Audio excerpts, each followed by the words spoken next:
सर्वोपि धूम मानव होती। अव्याप्त व्याप्ति ज्ञान तर्काभाषा, अव्याप्ति में व्याप्ति ज्ञान लगाने क्या है? तर्काभास। देखो तो तदाभास। अब इस ग्रंथ की विशेषता क्या है? एक साथ दोनों बातें बता देते हैं। और परीक्षा मुख में क्या ना, पहले उन्होंने परमाणु की व्याख्या की, फिर परमाणुभास की व्याख्या की। ठीक है, अभी क्या है? अव्याप्तो व्याप्ति ज्ञानम, अव्याप्ति व्याप्ति ज्ञान तर्काभास। ये था यद प्रमेयम तत्त नित्य इत्यादि, जो जो प्रमेय है वे सभी नित्य है, ऐसा बोल दिया। तो ऐसा ये व्याप्ति घटित नहीं होती है। जो जो प्रमेय सभी नित्य कैसे हो सकते हैं? घट भी नित्य प्रमेय है पर नित्य नहीं है, पट भी प्रमेय नित्य नहीं है, तो ये व्याप्ति घटित नहीं हुई। अब दिमाग लगाओ, कहने के साथ साथ बुद्धि दौड़ाना पड़ेगी। और एक बार तुम्हारी बुद्धि दौड़ गई, फिर तुम दूसरी दुनिया की बुद्धि दौड़ाओगे। जहां पर अव्याप्ति में व्याप्ति कहना, इसका नाम तर्काभास है, और व्याप्ति में व्याप्ति कहना, इसका नाम तर्क है। और तर्कात निर्णय, तर्कात निर्णय, और जो वस्तु का निर्णय होता है वो तर्क से ही होता है। तर्क से आगम एक दूसरे को किसी को माने नहीं होते, पर तर्क तो चीज मानना ही पड़ेगा। ठीक है, शेष आगे विचार करेंगे। आचार्य भगवत सोमदेव सूरी नीति वाक्य मत में समझाए कि जैसे सुंदर चेहरा नहीं है, वो धन भी नहीं है, तो सुंदरियों का मिलना कठिन है। तो विषय अलग है, तुमने राग में फंसा लिया हो, लेकिन विधि पूर्वक पर संसार की सुंदरियां राग में फंस सकती है, पर मुक्त वधु राग में नहीं फंस सकती। बराबर। तो कुछ सुंदर भी है, धनवान भी है, पुण्य पैसेवान भी है, पर पुण्य अनेक प्रकार का, पुण्यवान भी है, ऐसा कीर्ति भी है, लेकिन भोगंतरा कर्म का उदय तीव्र चल रहा है, तो फिर अच्छे जैसे लोग भी घूमते मिलेंगे आपको। तो मतारी कहेगी पढ़े लिखे बेरोजगार। ठीक है, कितने ऐसे पढ़े लिखे बच्चे हैं, इतने ज्यादा पढ़े, व्यवहारिक बुद्धि चलती नहीं है, उनको माता पिता खिला रहे। ठीक है, अब हाई फाई तुमने पढ़ तो लिया, पर ये विवेक खो गए कि हम पढ़ाई पढ़ने दूंगे, समाज में भी रह। बच्चों को जब बचपना था ना, तभी बच्चों के बीच में नहीं बैठता था। ठीक है, तो लोग कुछ सीख ही नहीं पाए। तो ये ज्ञान में स्वभाव है। जैसे तुम यहाँ मुनिराज बन गए, अब मुनिराज बन गए तो आपको मुनियों के बीच का व्यवहार तो सीखना चाहिए। ठीक है, अब तो मुनियों के बीच का व्यवहार ही नहीं समझ पाए, तो समाज में तुम कैसे चल पाओ? सभी हाथी गजरत में नहीं निकलते बेटा, हाथी तो बहुत घूम रहे, आगे आगे पकड़ा दो, लेके चलो। ऐसे ही संसार में मटकी किसको पकड़ाई जाती है? तुम कोई काम की चलो, मटकी लेके चलो, हाँ भैया, तो शमशान की मटकी लेके चलो, गिले तुम्हें तो अनुभव है ना मटकी लेके जाने का। तो ऐसे ही सुनो, अब माना कि समाज में क्या होता है, देखा भाई बे जो अच्छे लोग पकड़ते ना झंडा, तो बस शौक है एक है। वैसे हमने देखा क्या है, जो कम बुद्धिमान है, कम कुछ काम करते हैं, भैया मैंने कोई काम नहीं, बोले झंडा लेके चलो, अपनी मंदिर ना बोले झंडा लेके चलो। ये सब आगे वाले क्यों ऐसे, सही कह रहे कि नहीं? बोले झंडा लेके चलो, बोले मैं कुछ कर ही नहीं पा रहे, झंडा लेके चलो। ऐसे बहुत सारे ऐसे काम है, झंडा लेके चलो। तो झंडे की अवहेलना नहीं करना है, झंडा लेके भी भागवान चलता है। फिर भी अब घर में है कुछ ऐसे लोग हैं, भैया तुम रोटी बना लो, हम झाड़ू लगा ले रहे हैं, तुम समझ में आ गई तुम्हें कैसे हो, तुम्हें बुद्धि झाड़ू लगाने नहीं सकती है। ऐसे लोग हैं, बोले तुम खाना बना लो, बर्तन हम मांज लेंगे, तो तुम समझ जाएंगे बुद्धि बर्तन ही की है। देखो, कारण से कार्य का बोध होता, तो कारण से भी कारण का बोध होता है। कारणिंगी कारण, साधन से साधन का भी ज्ञान होता है, साध्य से साधन का भी ज्ञान होता है। बराबर। अब तो तुम न्याय पढ़ा, न्याय की भाषा बोली ना। अब जो हर बात में बोले तो वो समझ जाती भाई कौन है, वही सत्यार सागर होगी। समझ गए कि नहीं?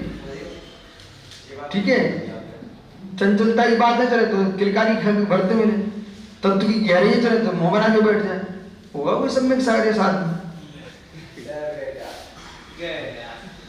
समझ रहे कि नहीं आप?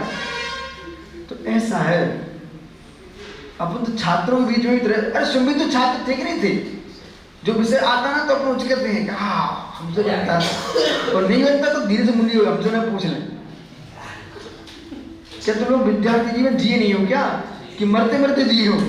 अरे अनुभव करो ना, जो विषय बनता ना जिन सर उसको अरे हमसे पूछ ले मार साहब, ठीक है हाँ, और जो नहीं बनता तो मुंडी नहीं, हम तो यहाँ भी देखते रहते हैं इन छात्रों में। लेकिन वो उसमें अलग चलता है,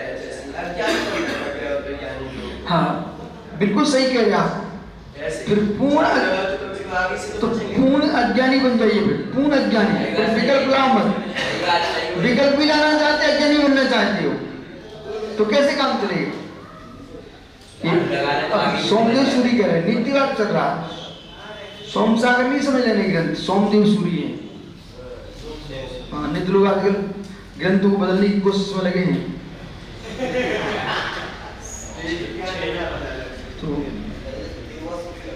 तो यहाँ पर क्या बोल रहे हैं? पूर्व में कहा जैसे समुद्र में जहाज पर बैठा पक्षी, उसका सारा कौन? जहाज। तो जहाज से हटा तो जो पक्षी की दशा होगी, ऐसे दुर्ग से रहित राजा की दशा होती है। कैसे? जैसे सम्मतियों से मुनि की दशा होती है। सम्मतियां होंगी तो मुनि के चार्ट की रक्षा होगी, और सम्मतियां नहीं है तो मुनि के चार्ट की रक्षा नहीं हो सकती। जैसे भैया प्रसन्नता में अच्छा तो दुनिया बोलना जानती है, लेकिन गुस्सा के कारण तुम अच्छा बोलना सीखो तो तुम्हें जाने तुम सम्मति वाले हो। सुराना है मनीष जी, चेहरा तो ऐसे बनाए बैठे जो 2 महीना का बच्चा हो, पर वो नहीं है वैसे। इधर देखो तो क्या बोल रहे हैं कि भाई सम्मतियों का पालन, गुप्तियों का पालन है तो चार्ट की रक्षा है, और सम्मति गुप्तियां नहीं पड़ रही है तो कोई चार्ट की रक्षा नहीं हो सकती। महाव्रतों की रक्षा कौन कराती है? सम्मति गुप्ती कराती है। बोलो महात्मा जी, महाव्रतों की रक्षा कौन कराता है? सम्मति गुप्ती कराती है। उपाय तो दिगम चरण बंधो आसन तीक्ष्ण पुष्प पूरी कहते थी पर दुर्लभ हो पाया।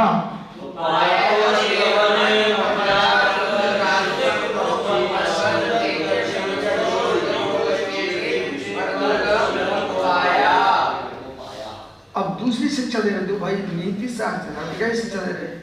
दुर्गम दुर्ग है, उस पर विजय प्राप्त करना है तो उसके उपाय बता रहे। युग से शत्रु को दुर्ग का नाश कर या उस पर अपना अधिकार करने के लिए इतने उपाय काम में लाना चाहिए। सबसे पहला उपाय अधिगम। पहला उपाय क्या है? एक एक पढ़ लेते हैं। अधिगम तो अधिगमन समाधि तो सामवादी। पहले क्या करना चाहिए? उसको धन पैसा आदि दे करके संधि करना चाहिए, शत्रु पर विजय प्राप्त करना। और साम भाव से क्या होता है?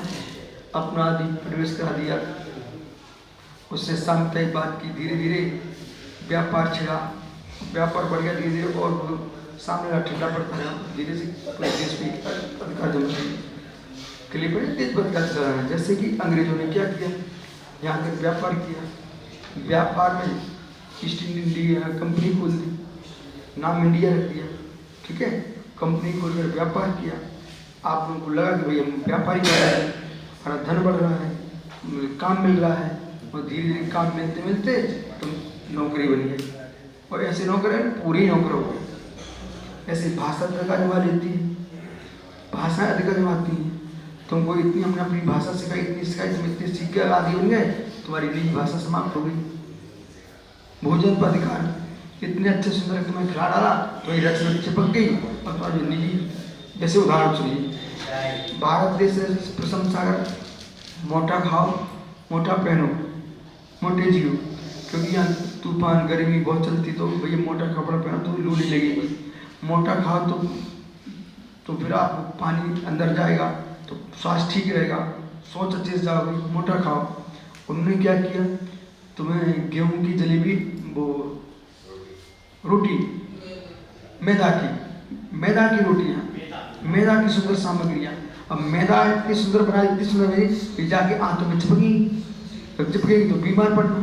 पराठे बड़े सुंदर लगते हैं, मोटे मोटे बन जाओ और अच्छे लगते हैं, फिर 2-3 दाल खा लो, बाद में पता चल जाएगा पराठे तुम्हें खाने लग गया। तुमने पराठों को खाया, पराठे तुम्हें खाने लग गए। बोलो भाई सही नहीं कह रहे। अब एक कामटी के बैठ थे ना, जानते ना कामटी के बैठ, चले गए चले गए, बहुत ज्ञानी जीव था वो। संजय से उसने हाथ पकड़ा, बोले तूने बहुत पूरी पराठे खाए। हाँ, तुरंत बोल दिया। मालूम उस आदमी को वहाँ विमर्श आ रहा है तो हाथ ही नहीं दिखाया, बोले हमें नहीं दिखाना है। तो वो अंदर की एक एक बात बता रही थी, तो कैसे जिए। मतलब उसने हाथ रखा, वैद्य जान लेता है कोई ये हंसी उपासना, इसलिए नहीं बोलता। और तुमने खिलवाड़ किए ना, तो एक गांव में एक जोशी मिला, हाथ रेखा देखे नाम, ये सारे महात्मा बैठ गए। उसने एक महात्मा की ऐसी बात आई उस पर सारी, उसने पूरी खोल के रख दी। बोले तू इतना खतरनाक आदमी है, क्या बोले, तू इतना खतरनाक आदमी है, तेरे साथ कोई रह नहीं सकता। बोलो सही बोल रहे कि नहीं। और रामायण बोले और गाली बज रहा थी। सुनिए, तो ऐसा है, हर कोई को ना नाड़ी दिखाने में मजा करो ना हाथ दिखाने। वो तुम्हारा हाथ दे करके रेखा का सही ज्ञानी है तो आप पूरा इतिहास समझ ले, तुम्हें ठग भी देगा। बोले तो इसके अंदर कुछ नहीं है, पागल आदमी है। कितनी देवियां कितने देवता सब लिखे रहते इसके अंदर हो, सब टोटल। तो क्या क्या तुम कर चुके हो। जो बुजुर्ग माताएं रहती ना, वे तो कन्याओं को देकर ही लड़कों को देकर बता देती हैं कितना तुम्हारा सिर धुल चुका है, चेहरा देख कर ही बताती है बेटा। बोलो योगी सही है कि नहीं। हाँ, इसलिए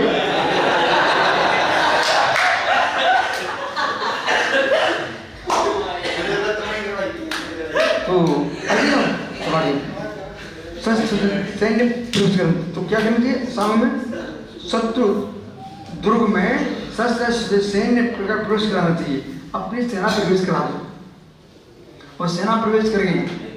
ये दूत तो प्रकट में जाते हैं, दूत प्रकट में भेजे जाते हैं, और गुप्तचर अप्रकट में भेजे जाते हैं। तो जिस देश में दूत और गुप्तचर दो की शक्ति नहीं है, वो देश चल नहीं सकता। दूत भी अच्छे होना चाहिए और गुप्तचर और अच्छे होना चाहिए। गुप्तचर रहेंगे तभी तो पता चलेगा भाई छुई मुई के दुर्ग में क्या चल रहा है। तो आप पता करो भाई, ये मालूम करो कि ये दिमाग सम्यक का है कि ये दिमाग सार्थक का है, नहीं सार्थ का। हाँ, तो पता चला ये, सुनो सब मिले। अरे अपन स्कूल में पढ़ते थे ना, तो वो लकड़ियों की गुड्डा बन के आते थे, कठपुतलियों के। तो ये हाथ कठपुतली चला नहीं कि कोई धारा खींच वाला कोई दूसरा है। हाँ, वकील साहब कठपुतलियां के हाथ करते हैं, हाथ धारा पर खींचते रहता है। सुनाओ नहीं हो सर, तब मालूम क्या बोला, तुम पूरी कठपुतली हो क्या, ऐसा क्यों बोला जाता है। आपने नहीं देखा सुपर से कठपुतलियां आजकल नहीं आती क्या, हमारे स्कूल में आते थे, ठीक है।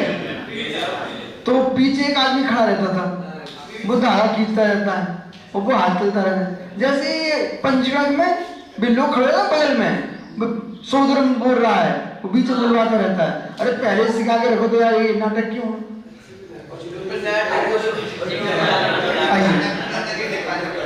तो इस प्रकार से दूत का होना और गुप्तचर का होना, रक्षा, हर संस्था की रक्षा दूत गुप्तचर से होती है। हैं?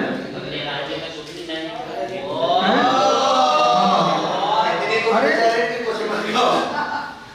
गुप्तचर तुम्हें गुप्तचर हम बना देते, तुम्हें पता नहीं चल पाया।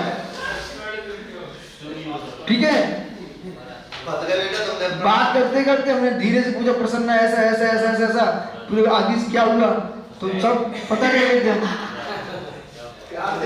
ठीक है, ये हमारे आगम में लिखा है ऐसा बात करने की। जब तुम बड़े हो गए, महाराज बनोगे, आचार्य बनोगे, तो तुम्हें पता चल जाएगा, ग्रंथ पढ़ोगे कि धीरे से बात पूछ करके सब बाहर निकल आए। एक बार क्या हुआ, हमने ऐसे किया ऐसे किया तो एक ज्ञानी थे, बोले नहीं नहीं नहीं हमने पंखा नहीं खोला, उनने खोला, तो पता चल गया।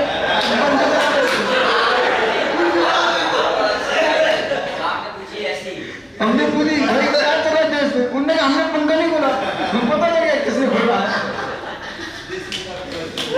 ठीक है ना, तो कभी दो का प्रेम करा दो, कभी दो का झगड़ा करा दो, और झगड़ा हुआ फिर पता चल जाता क्या क्या हुआ है। ठीक है, शेष आगे विचार करेंगे।